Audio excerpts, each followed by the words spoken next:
my podcast. But yeah, no, I need to check myself. I need to be meaner to dudes. I just need to like because they can handle it. You know, I think it's because I think I'm like empathetic, but I'm not as empathetic as I tell myself I'm empathetic, but I'm not that empathetic. Like I do genuinely care, but like not that much, you know? Post on my Instagram story, ask me a question. Welcome to my podcast. You're listening to another episode of Leave Me Alone. I am your host, Alaina Banfield. If you are new to the podcast, welcome. If you're not, thank you so much for tuning in again this week. I've been having a lot of fun doing this podcast, and just kind of giving you guys, the rundown of how my week's been going. And one of the fun aspects I've added to the podcast to try and, keep it, a little bit of a personal aspect to the podcast. So I'm not just, showing you guys videos that I think are funny and reacting to them. This isn't a reaction channel. It is a podcast. So we're going to do Leave Me Alone up top this week. We're going to start the podcast with my Leave Me Alone moment. And so to preface this, to explain why I even posted something to TikTok, right? We've talked about this in past episodes where I posted a TikTok and it got a lot of views, didn't get a lot of likes, okay? And people have been talking about, on my For You page, I've been seeing it all the time, about how the TikTok algorithm is currently favoring 7-second videos where there's just an audio playing over top with text on the screen. And so I saw one that made me laugh really hard, and we'll watch it on the podcast. And for anyone that's listening to an audio-only version of this, I'm going to go ahead and read what it says to you after it plays through. So here we go. All right.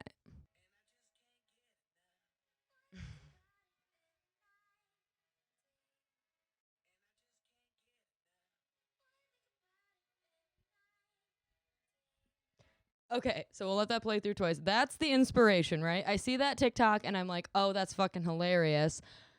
I'm gonna and the TikTok, for the people listening on audio only, it's that audio, so it's just that song. And the screen says that one time I accidentally told all my fourth graders to shut the fuck up. So that inspired me to post my own TikTok, right? And usually nothing happens for me on TikTok, right? Ever. And so I'm on my burner account, the account that I use because it has a good TikTok algorithm, but it's not something that I ever really, it's not an account I really want to post on. Like, I'd rather post on the Alaina Banfield comedy one because I want people to follow that page, so that when I eventually get over my imposter syndrome and start posting clips of my stand-up, and when I eventually start recording clips of my stand-up, there will be a base following on that page. Like, that's the hope, right? But my dumbass posted it to my burner account, and it ended up getting 148.2 thousand views. So that's nice, and I don't know how many fucking likes it has now. But I don't like it. We're gonna watch the TikTok. So this is the TikTok that I posted, in the same fashion as the other TikTok. So here we go. We'll play it through twice, so you guys, 2 or 3 times, so you guys can read it.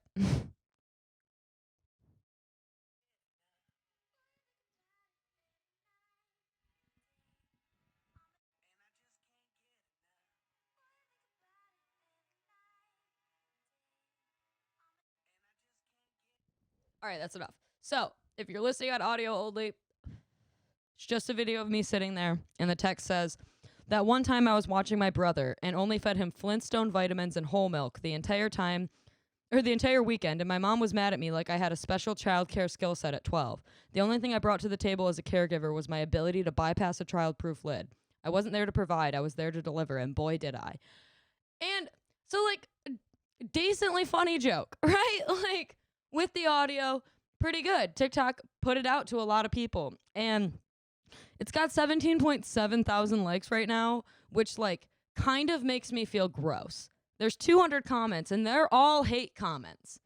All of them are hate comments. Like, legitimately, like, I guess 18,000 people got the joke and thought it was funny. There's only, like, one good comment on there that's, like, positive, and it was this guy who commented, he must be so strong now. And I responded, he grew up to be a man and he's the fastest welder on his line. But people are literally, they're coming for me. They're coming for my intelligence. They're coming for my mama. No one's came for my dad, though. Surprisingly enough, no one's mentioned my dad one time. Everyone, even in this younger generation, seems to still think that child rearing is a woman's job. So, like, check yourselves there. If you're here watching this from TikTok, people are wild. Like, I don't know what I didn't expect it to go viral. That's the first thing. The second thing is that I want to do a story time, but I'm also afraid that people are going to call me a liar, right? Because it's not a lie, it's a joke. So, did I falsify some information for the sake of the joke? Yes, I did. So, I'm going to break it down for you guys. This is what happened. This is where the idea for the TikTok came from, I guess. It was two separate incidents that I sort of melded together into one. So, we'll start with the vitamin incident. So, when I was very young, my brother was like maybe 2 years old, so I must have been 5 or something. And I woke up early, I got my brother out of his crib, and he wanted Flintstone vitamins. And so I opened up the bottle for him, and I just gave him the whole bottle. And what my brother ended up doing was eating the entire bottle of Flintstone vitamins, and that's actually, looked it up, it's one of the leading causes of death in children under the age of 6 is consuming medication. So that happens. My brother passes out. My mom, this is where my mom comes in and is a fucking mom. She wakes up, in the morning, sees my brother passed out, and obviously takes the proper precautions. Okay, we called poison control. We bought some Epicac syrup. My brother puked it up, and then he just pissed neon green for like a week straight, and he was fine. Like, he's fine now. The man eats Tostino's pizza rolls and PB&J religiously. That's his diet. Like, he could use a glass of whole milk and a men's one a day right now. He could. But people were coming at me. They're like, really? At 12, you didn't know about basic nutrition? And I'm like, no, I just said 12 because for some reason, 12 is the age you pick when you're talking about a child. Like, anytime you look young, people are like, oh my God, I thought you were like 12. Like, why is that the number we go to immediately? Is it because it's like still a kid, but right before like being a teenager? Like, whatever. People were just going off. So that was the first incident. Was that I just opened a bottle of vitamins for my brother and he consumed the entire bottle. Like, not on me, not on my mom, just something that happens. And then the second incident, the whole milk incident. So me and my brother, we were latchkey kids. Like, my mom worked when she woke up, or when we woke up in the morning, we got ourselves on the bus, right? The only thing that was done for us in the morning was that my mom would set out dryer sheets because my dad grew weed. So she'd set out dryer sheets that we would have to put in our backpack. So my mom would turn her kids into sploofs and then send them on the public school bus as if that was going to help, which it didn't. The dryer sheets were not strong enough. So eventually we resorted to leaving the backpacks on the back porch all night long, along with your outfit of choice for the next day would also be hung on the back porch so as to not smell like weed because we lived in a small town. We still live in that small town. I hope no one from my hometown watches this. But anyway, so we were latchkey kids, right? Like, my dad was, like, here, but he was, like, not here. He was, like, tending to the garden or whatever. So, like, we were on our own when we got home. And from, like, a young age or whatever. So we were still at the age of, like, my brother wanting to play pretend. And so my brother wanted to play, like, dogs and cats or something like that after school. And I was, like, was probably like 12 at this point, and so I was like, I'm not really into this. I'll be the owner. Like, I don't want to be a dog. You can be the cat and I'll be the owner. So my brother was pretending to be a cat, and the only thing I did as an owner was tell him that he needed to eat more, and I would just fill up a bowl with whole milk, and that boy probably drank fucking 8 bowls of milk like a cat with his tongue. And then my dad came up from the barn, and my brother didn't look well. And so then he put him in the bath, and then my brother proceeded to throw up like a half gallon of fucking whole milk. So, yeah, that TikTok, if you were wondering what the behind the scenes of that TikTok was, it was just like being a little bit unsupervised mixed with my brother just eating anything in sight. Like, what was I supposed to do? That's nobody's fault, bro.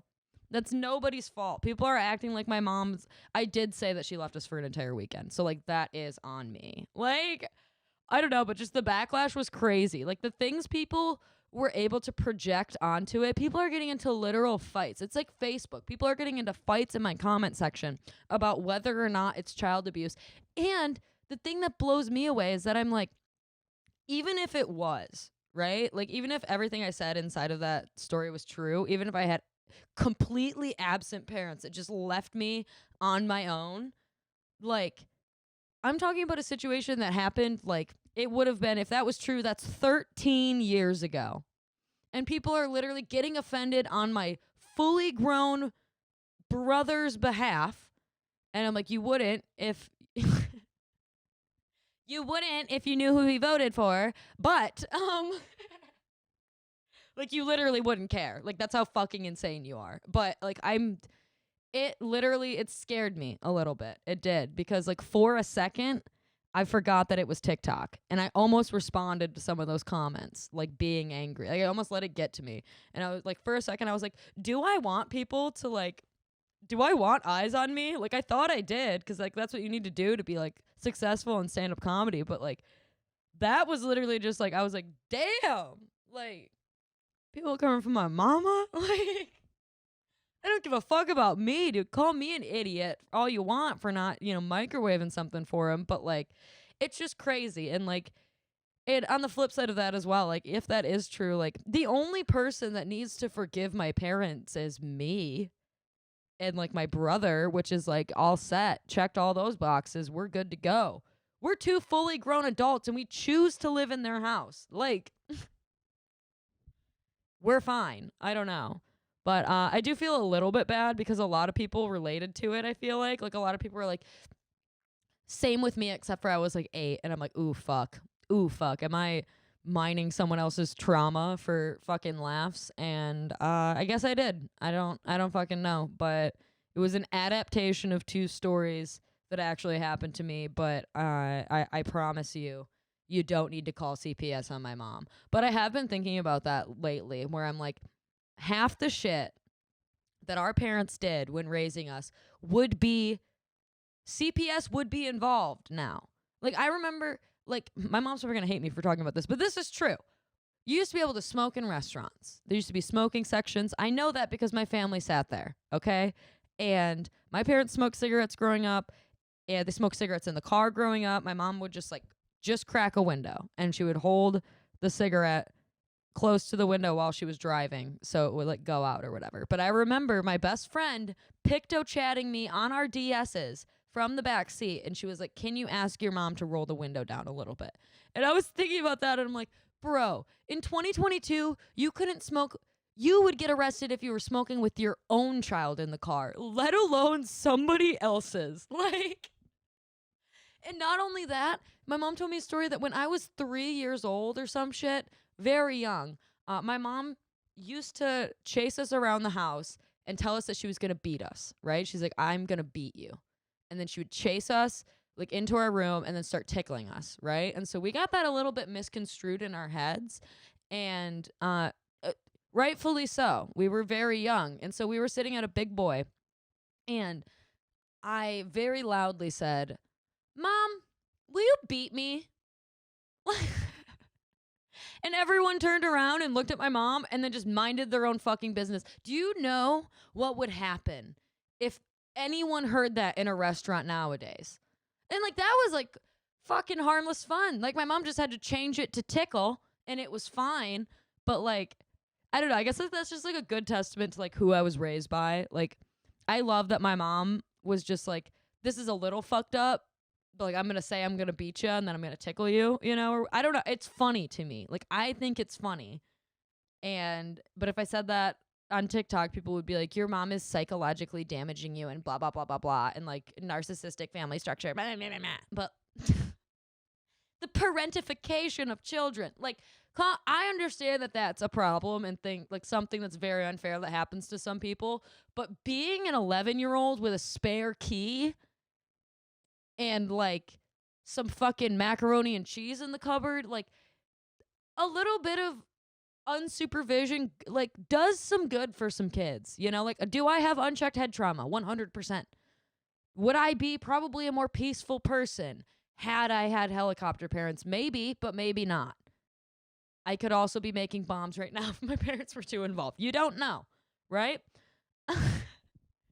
Jesus Christ. I don't know, but that was kind of a rant. But overall, everything inside of me wants to just screenshot the progress that I made with the TikTok. Just be like, cool, we almost got to 20,000 likes, and then just delete it because it's fucking weird. I don't know. I don't like it. I don't like it at all. So that was my leave me alone moment for the week, was going viral. It literally happened, then I was like, wait, stop. No. So many fucking notifications. How do people do this? I don't know how people do this. I'll have to have one of my friends that has like TikTok fame like on the podcast so we could talk about it, because my little I dipped my toes into it and I didn't like it very much. So I can't imagine that. I can't imagine that some people that is their notifications all the time. Like, fuck that shit, dude. People just like hurling hate at you and also trying to kiss your ass. That's the worst one. People like being nice, but you know they're not actually being nice because they just want to get a comment that's liked by the creator because they want other people to like that comment so that they can feel something. It's so toxic. TikTok is the worst of them all. Outside of that, my dog got her surgery. So thank you to everyone that has hit me up asking how she's doing, or hit me up before the surgery to ask when it was and all of that. I really appreciate all of the support from you guys. And she does too. She's currently like tripping balls on anesthesia medication. I don't know how long it goes for, and I don't know how you feel afterwards, but they told me it would take her a couple days to return to her normal self. And I swear to God, every time she looks at me, she's got dilated pupils and she looks scared. Like, but she's doing good. Definitely she's comfortable. I don't want to say she's in pain, but she's definitely not her normal self. You know, like, she's not doing a lot of moving around. She seems comfortable enough on the bed, but every once in a while she'll let out like a little whine that sounds like a door creaking. Like, it sounds like someone's entering the room, and it throws me off a little bit.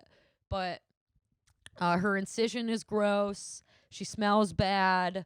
I don't know when. I didn't think about this. I didn't wash her before I took her there. I didn't give her a bath. I didn't think about the fact that she's literally not going to be able to take a bath until her stitches dissolve, which is like 10 weeks. So pray for me. Fucking pray for me. But they sent her home with a fucking... So first of all, if you're just if this is the first episode you're watching, my dog tore both of her ACLs, which was a surprise to me. I've been telling this joke a lot to people that it doesn't matter. So I'm one of those people that, like, if I go to like a grocery store or like the mall or something and a customer service person like asks me how I'm doing, I'm always honest. It's one of the things I hate the most about myself, right? But I'm always honest. I'm never just like, oh, I'm good, right? I'm always like if I'm good, I'll be like, oh, I'm good. I'm going to a comedy show tonight or something. Like, I'm always just trying to strike up a conversation with someone that's on the clock. And I don't know why, but I was at the vape shop. I was going to get a fucking disposable vape. And the guy was like, how's your day been? And I'm like, actually pretty shitty. My dog tore both of her ACLs. And then he's like, oh, I'm so sorry to hear that. And then after I give someone terrible news, I try and give them a bit that's been in my head. I go, oh, it's been terrible. My dog tore both of her ACLs. And then they go, oh my God, that's awful. I'm so sorry. And then I go, yeah, it was like a huge surprise. I didn't even know she played basketball. Which, one, not even a very good joke. Like, and two, you didn't set that up for there to be a joke. Why am I doing that? I'm so sorry to anyone I've interacted with in the past week that I've told about this. But she tore both of her ACLs, and she came back, and when this blew me away, right? Because I was wondering if my dog was going to get one of these. She didn't. One of my friend's dogs had to go in for hip surgery, and when he came back, there was a fentanyl patch on him. And now, I don't know if I can talk about fentanyl on YouTube. I'm hoping I can, but nothing's monetized anyway, so it doesn't matter. We're going to talk about fucking fentanyl, drugs, and all this stuff. But, but her dog came home, and there was a fentanyl patch, on his hip. and they had stapled it to the dog because they didn't want anyone taking the fentanyl patch off of the dog to use it on themselves. And my brain immediately went to, what person that's addicted to fentanyl has the money to take their animal to an orthopedic veterinary surgeon? Like, and also, who's a fentanyl addict? Like, I know they exist, but like, fentanyl is usually something you do when you're attempting to do other drugs. Like, it's an accident. People don't generally want fentanyl, at least to my knowledge. I've only ever done it on accident. And lastly, the dog is on fentanyl. You think staples are stopping anybody? Like, that one's dark. I'm going to try and do that on stage, but I don't know if people want to hear about fentanyl puppies. We'll see. Do not jump on this bed. No, no, no, no, no, no, no. That's my other dog. I'm so sorry. You stay there. We're almost done with the pod. We're almost done. We're going to move on. I real quickly, we're going to touch on Punxsutawney Phil. So if you don't know who Punxsutawney Phil is the guy who decides whether or not we're going to have more winter. So I did a little bit of research because I wanted to know, February 2nd is Groundhog Day. I wanted to know how much longer this was going to last, right? So I looked it up. I was like, did the groundhog see his shadow? And I found out that he did. So we're going to have 6 more weeks of winter, unfortunately. But I looked it up, and there's a frequently asked questions page on Phil, the groundhog. Do not jump on this bed. So sorry, you guys. But according to the lore, there was only one Phil. Okay? So they're like, oh, God. Okay, so according to the lore, there's only one Phil, and all other groundhogs are imposters. It is acclaimed that this one groundhog has lived to make weather procrastinations since 1886. I literally am going to lose my mind. The dog fucked up my light. Thank God. Thank you. What a chaotic episode. But apparently this groundhog has been alive since 1886 to predict the weather, and he stays alive by drinking groundhog punch or the elixir of life that is administered at the annual groundhog picnic in the fall. And now I did a little bit of research, and the max lifespan for a groundhog in captivity is 10 to 12 years. So since 1886, there's had to be a lot of groundhogs, right? And the thing that pisses me off about this, about the lore, is that it seems like something you do for kids, but there are no, to my knowledge, a child has never gotten excited about Groundhog Day. Maybe in Punxsutawney, Pennsylvania, maybe. I don't know. But it is a thing for adults. Like, thousands of adults go to watch this thing see its shadow or not see its shadow, and they're just they're replacing it like a gerbil that got squashed in the sliding glass door when your dad was locking up for the night. Like it's wild. I'm sorry that I'm getting so caught up on it, but it's just crazy to me that they're just like, no, this is the same one. And they just find, like, one dies, and then they just find another fully grown groundhog that's willing to wear a suit, and they're like, this is Phil, the same one. And Phil has a little bit of competition, little known fact. Staten Island's Chuck, or Charles G. Hogg, has been making predictions since 1981, I do believe. And he's quite a competitor. So since 1981, Charles G. Hogg has been right 80% of the time. And in the last decade, Punxsutawney Phil has only been right 40% of the time. So that's 6 years wrong. And I can't do math, so I don't know how long it's been since 1981, but I'm thinking around 40 years. So 80% success rate in 40 years? Goddamn. I'm on Staten Island Chuck's side for this. And fun fact about Chuck, he was acclaimed for biting 2009 New York Mayor Michael Bloomberg, and so then he was replaced for the 2014 ceremony secretly by his granddaughter Charlotte. But Charlotte pulled some shit too. Charlotte was dropped by then Mayor Bill de Blasio, causing her to die a week later. That's some crazy shit. We don't talk about it enough. This comes every year, and there's just fucking groundhog deaths for our entertainment, and I think that that's sick. And I also found out that there's another fucking one. There's 3. So there's one, and this is the last one I'm going to talk about. We're going to watch a TikTok. about this because I did not know that there were so many weather predicting groundhogs, and I don't know how the groundhog became the animal that can predict the seasons. But there must be some sort of mythological lore. But we're gonna go ahead and watch this TikTok. Here we go.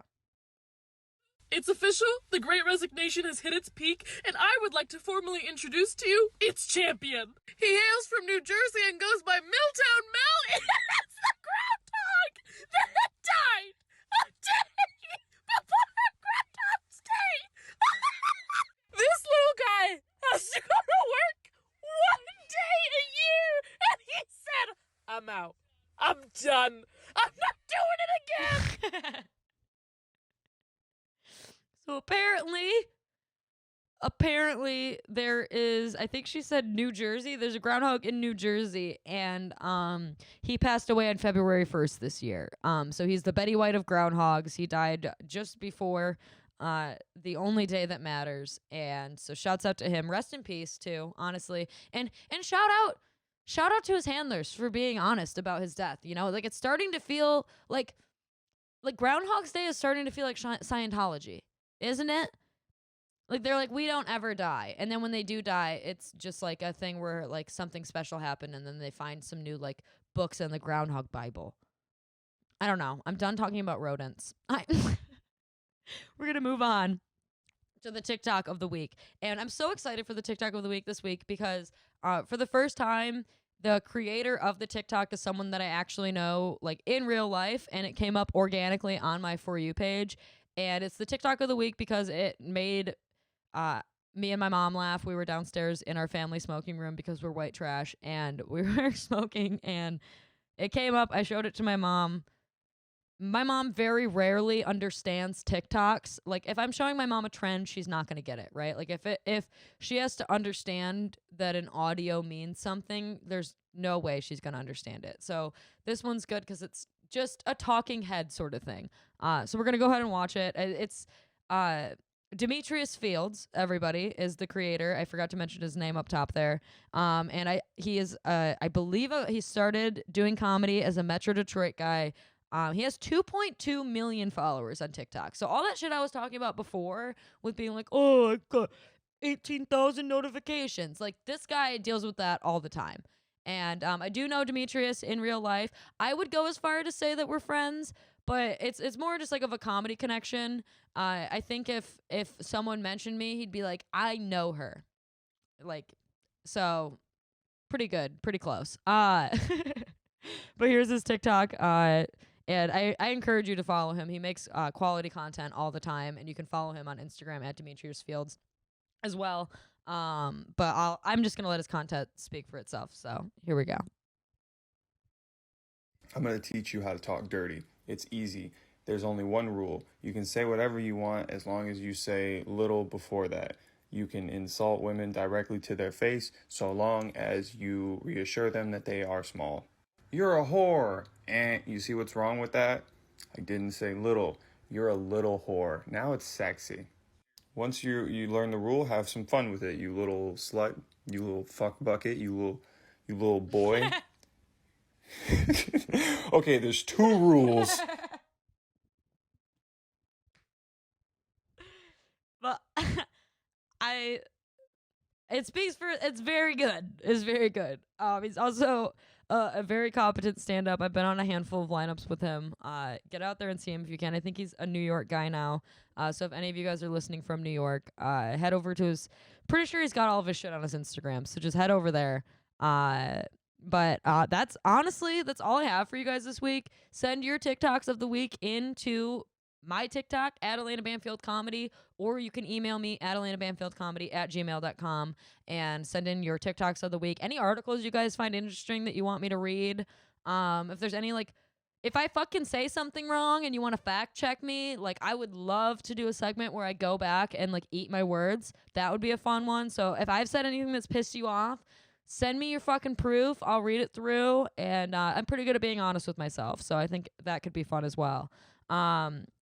But I'm going to include a link to all the websites I used today, all of the TikToks and everything, as well as Demetrius's Instagram and TikTok, as well as my Instagram and Linktree, so that you guys can. I have some shows coming up in the next couple of weeks. A couple I want to mention. So I'll be at the Beer Grotto for the Galentine's Day edition of the Comedy Experiment on Tuesday, February 8th. That's a show run by Greg Sharp. I've talked about that on this channel before. He's a great guy. He runs a great room. And I've had a fucking killer time, and honestly a killer set every time I've went there. So if you're in the Dexter area, you can click the link in my bio and get more information on that show. And then I'm also doing a Valentine's Day show at Mark Ridley's Comedy Castle on Valentine's Day with a whole gaggle of friends on the lineup. I'm very excited for that one. Mark Ridley's is one of the clubs on my list to get into for 2022, since I'm kind of stuck here with the dog having surgery and everything like that. I'm trying to just, expand my little feelers out as far as I can, and, see what I'm capable of getting myself booked for. And so I'm excited that I have the opportunity to do a 10-minute spot at Mark Ridley's on Valentine's Day. And I'm hoping that'll open up some doors for me there, just because it is a highly respected club that I would love to work for. And look at me pitching myself. What's up, Mark? But no, I've only ever performed at the Comedy Castle for Comedy Rumble. So I've done a total of 3 minutes on their stage. So it'll just be nice to get an extended set in there. Even with the 90-second sets that I was doing, like, the audience was kick-ass. So shout out to Royal Oak. If you're in the area, buy tickets to that one. Please buy tickets to that one. It would be so nice to see some familiar faces in the crowd and after the show. I'll buy you a drink. If you mention this podcast, oh, fuck. We'll see if I'll buy you a drink. I'll smoke a joint with you. But that's all. That's all I've got. Thank you guys for tuning in. I appreciate it so much. If you had fun on the podcast today, I would love a bone or two thrown my way. Maybe a like, a subscribe. You could share this with your friends. Anything helps. Bye, nerds. Which I thought was adorable and hilarious that someone even, listened to this in the first place and then, went out of their way to, ask when the next one was coming out. And I was like, and Biggie doesn't just let you use their restroom for free. You have to buy something. That's misleading. I need to stop doing that. You should get your head checked out because this shit is not funny.